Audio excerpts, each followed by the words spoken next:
आज के लेसन के अंदर हम ये चीज़ देखेंगे कि होस्टिंगर के ऊपर सब डोमेन कैसे क्रिएट की जाती है और उसको कैसे डिलीट किया जाता है। और अगर हम बनाते हैं होस्टिंगर के ऊपर सब डोमेन तो उसके ऊपर वर्डप्रेस को कैसे इंस्टॉल किया जाता है।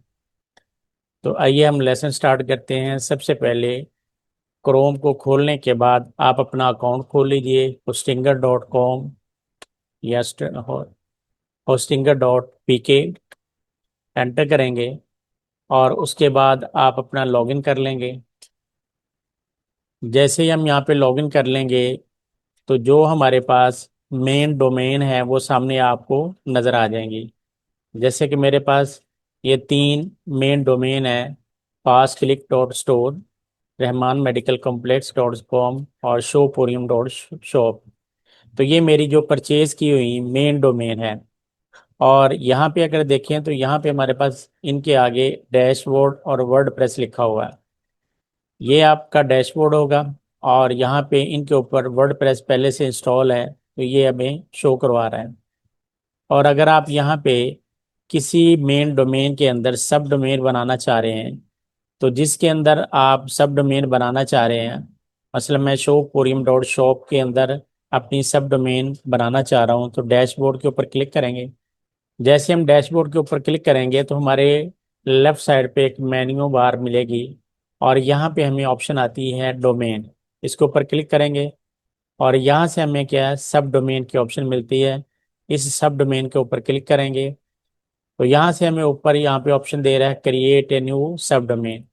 तो जिस सब डोमेन जो भी आप सब डोमेन बनाना चाह रहे हैं उसका यहाँ पे नाम लिख देंगे और इस नाम के आगे आपकी मेन डोमेन का नाम लगा होगा। तो यहाँ से मैं डीजी मेंटोर के नाम से सब डोमेन बना देता हूँ और उसके बाद यहाँ से क्रिएट पे जाके क्लिक करते हैं। तो ये हमारे पास क्या होगा कि सब डोमेन क्रिएट हो गई है। और आप अगर यहाँ पे देखते हैं तो यहाँ पे हमारे पास सब डोमेन शो करवा रहा है और उसके बाद अगर आपने डिलीट करना चाहें तो यहाँ से हम डिलीट के ऊपर क्लिक करेंगे तो हमारी ये सब डोमेन ख़त्म हो जाएगी। मज़ीद अगर मैंने बनानी है तो यहाँ पे और नाम दे दीजिए, किसी और नाम से बना सकते हैं। तो जब आप परचेज करते हैं मेन डोमेन तो उसके अंदर मुख्तलिफ पैकेजेस के अंदर आपको मुख्तलिफ सब डोमेन बनाने की ऑप्शन मिलती है। तो जितनी आपके पास ऑप्शन है आप उतनी जो है एक मेन डोमेन के ऊपर सब डोमेन क्रिएट कर सकते हैं। अब अगर आप ये बना लेते हैं, बनाने के बाद हम आप इसके मेन डैशबोर्ड के ऊपर आ जाइए। यहाँ पे आपको शो करवा रहा है DG mentor dot shoporium shoporium dot shop. अब अगर आप इसके राइट साइड पे देखें तो यहाँ पे हमें सिर्फ डैशबोर्ड मिल रहा है। यहाँ पे हमें वर्ड प्रेस की इंस्टॉलेशन नहीं मिल रही, क्योंकि जिनके ऊपर वर्ड प्रेस इंस्टॉल होगा तो यहाँ पे उसका बटन बन जाएगा। अभी चूंकि हमने ये एक नई बनाई है इसलिए यहाँ पे हमें ऑप्शन नहीं मिल रही। अब बनाने के बाद अगर आप इसको डिलीट करना चाहते हैं तो वो किस तरीके से हम डिलीट करेंगे। आप क्या करेंगे, सेम उसी तरीके से मेन पे हैं, आप अपने मेन डोमेन के ऊपर आएंगे, डैशबोर्ड पे आएंगे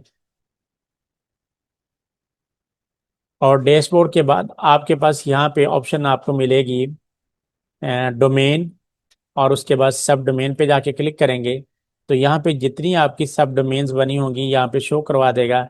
और यहाँ पे डिलीट का बटन आता है तो यहाँ से हम उसको डिलीट कर सकते हैं। अब अब हम मेन पे आ चुके हैं। अब आपने इसके ऊपर वर्डप्रेस को इंस्टॉल कैसे करना है। तो आपके मेन जो डोमेन है उसके डैशबोर्ड के ऊपर जाएंगे और डैशबोर्ड जाने के बाद हमारे पास सेम उसी तरीके से ये लेफ्ट साइड पे आपके पास बार आ जाएगी। इसके अंदर आपके पास वर्ड प्रेस की ऑप्शन है, इस पे क्लिक करेंगे और यहाँ से ओवरव्यू पे जाएंगे। ओवरव्यू पे क्लिक करेंगे तो यहाँ पे हमारे पास हमारी मेन डोमेन और सब डोमेन सारी शो हो जाएंगी। तो यहाँ से चूंकि हमारी मेन डोमेन जो है वो शोपोरियम डॉट शॉप है और यहाँ से एरो पे क्लिक करेंगे तो हमारे पास यहाँ पे सब डोमेन हमारी शो हो जाएगी। अब आपने क्या करना है कि अपनी सब डोमेन को सिलेक्ट करना है। चूंकि हमने वर्डप्रेस इसके ऊपर इंस्टॉल करना है इसलिए इसे हमें सिलेक्ट करेंगे और उसके बाद क्या करेंगे, इंस्टॉल वर्डप्रेस पे क्लिक कर देंगे। जैसे हम इंस्टॉल वर्डप्रेस पे क्लिक करेंगे उसके बाद हमसे वेबसाइट का क्रीडेंशियल यानी कि नेम यानी कोई भी आपने हेडिंग देनी है तो आप यहाँ से कोई भी हेडिंग दे दें। जैसे मैंने ये हेडिंग दे दी उसके बाद मेरा यहाँ पे ईमेल एड्रेस आ रहा है और मेरा यूज़र नेम आ रहा है, और यहाँ पे जो भी मेरा पासवर्ड होगा वो मैं यहाँ पे पासवर्ड अपना लगा दूंगा। लगाने के बाद आपने नेक्स्ट पे जाके क्लिक करना है। उसके बाद आपको वर्डप्रेस का जो भी वर्जन होगा वो बताएगा कि आपका इस वक्त 7.0 जो है वो वर्डप्रेस का वर्जन है, और PHP का 8.3 है, और इंग्लिश लैंग्वेज है। तो ये आपको यहाँ पे इंफॉर्मेशन देगा, और उसके बाद आपने इंस्टॉल पे क्लिक कर देने हैं। अब ये है कि हमारी सब डोमेन के ऊपर हमारा वर्डप्रेस इंस्टॉल हो रहा है।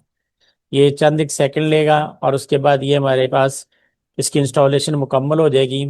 उसके बाद हमें कुछ देर वेट करना पड़ेगा, ताकि होस्टिंगर जो है हमारी सब डोमेन के ऊपर प्रॉपरली जो है वो वर्डप्रेस को इंस्टॉल करके उसको अपने सर्वर के अंदर जो है वो सबमिट कर दे। तो सर्वर के अंदर उसको अपडेटिंग के ऊपर जो है वो कुछ टाइम लगेगा। तो वो उसको रिक्वायर्ड होता है, वो 24 घंटे तकरीबन टाइम होता है। तो उसके बाद हमारी ये वर्डप्रेस हमारे सब डोमेन के ऊपर इंस्टॉल होने के बाद रन हो जाएगी।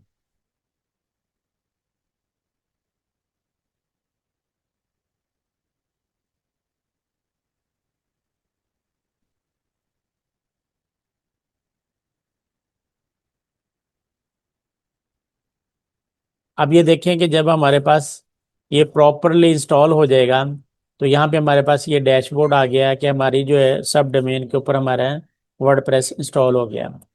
यहाँ पे हमारे पास ऑप्शन आ रही है वर्डप्रेस एडमिन। यहाँ पे क्लिक करेंगे तो हम एडमिन एरिया के ऊपर चले जाएंगे, यानी जो हमारा डिजीमेंटोर डॉट शोपोरियम डॉट शॉप के नाम से था उसके एडमिन एरिया के अंदर चले जाएंगे। एडमिन एरिया वो होता है जिसके ऊपर डेवलपर जो है वेबसाइट को डेवलप करता है, और एक होता है फ्रंट एंड। फ्रंट एंड वो हिस्सा होता है जिसके ऊपर यूज़र आता है, कि जब हमारी वेबसाइट का वो नाम लेगा लिखेगा, तो जो पहला लैंडिंग पेज जो हमारा मेन पेज होगा वो होम पेज होता है। तो जो उसके सामने डेवलप की हुई वेबसाइट नज़र आएगी तो उसको हम फ्रंट एंड कहते हैं, और जहाँ पे हम डेवलप करते हैं उसको एडमिन एरिया कहते हैं। तो यहाँ पे हम क्लिक करते हैं। जैसे हम क्लिक करेंगे तो अगर हमारे पास ये प्रॉपर यानी कि अगर रजिस्ट्रेशन हो चुकी है तो ये हमें शो करवा देगा, नहीं तो हमें कुछ टाइम जो है वो वेट करना पड़ेगा।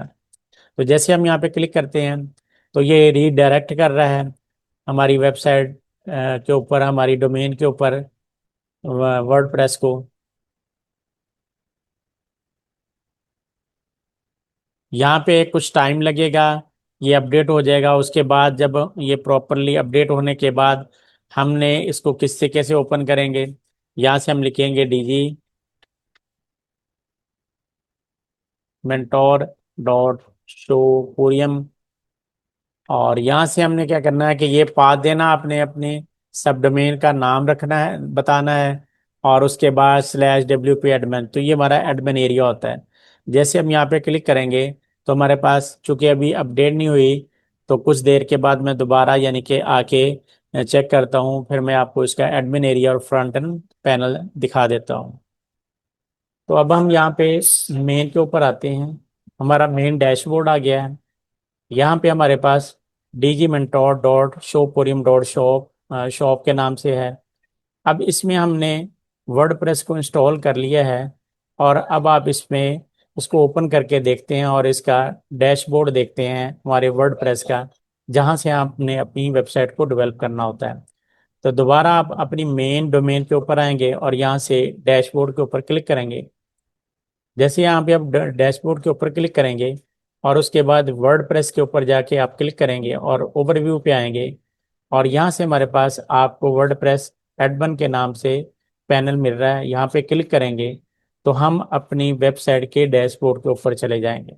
जैसे हम यहाँ पे क्लिक करेंगे तो अब हमारे पास ये रीडायरेक्ट होके वर्डप्रेस के डैशबोर्ड की तरफ जा रहे हैं। तो यहाँ से हमारा ये डैशबोर्ड आ जाएगा। यहाँ पे देखें कि ये वर्डप्रेस की तमाम ऑप्शंस हैं जहाँ से हमने अपनी वेबसाइट को डेवलप करना है। तो यहाँ से आप थीम प्लगइन वगैरह या जो भी सेटिंग करनी है, पेजेस बनाने हैं या पोस्ट डालनी है, तो यहाँ से हम करेंगे। तो यहाँ से फिर हम अपने अगले लेसन में इसका इंट्रोडक्शन करेंगे इन ऑप्शंस का, जिसमें पेज कैसे बनाया जाता है और मीडिया की क्या ऑप्शन होती हैं। इसी तरीके से हमारे पास प्लगइन को कैसे इंस्टॉल करते हैं और थीम को कैसे इंस्टॉल करते हैं। अब इनका जो हमारे पास लिंक बनेगा वो इस तरीके से बनेगा कि यहाँ से हम लिखेंगे digimentor dot shoporium dot shop WP admin. अगर आपने एडमिन एरिया को खोलना हो तो यहाँ पे हम ये वाला पाथ देंगे। और अगर आपने अपनी वेबसाइट को खोलना है जिसको यूजर एक्सेस कर सकेगा तो वो हम यहाँ पे लिखेंगे डिजीमेंटोर, और एंड पे हमने WP एडमिन नहीं लिखना, यहाँ तक आपने डॉट शॉप तक लिखना और उसके बाद एंटर कर देना। तो ये हमारे पास जो है फ्रंट एंड आ जाएगा और ये हमारा एडमिन एरिया है। यहाँ से हम लॉगिन करके हम अपने वर्डप्रेस के डैशबोर्ड के ऊपर जाएंगे। तो नेक्स्ट हमारा लेसन जो है इस डैशबोर्ड का इंट्रोडक्शन है और इसको इंट्रोडक्शन के देखेंगे, और उसके बाद अगले लेसन में हम अपने प्लगइन और थीम को इंस्टॉल करके उसकी कस्टमाइजेशन करेंगे।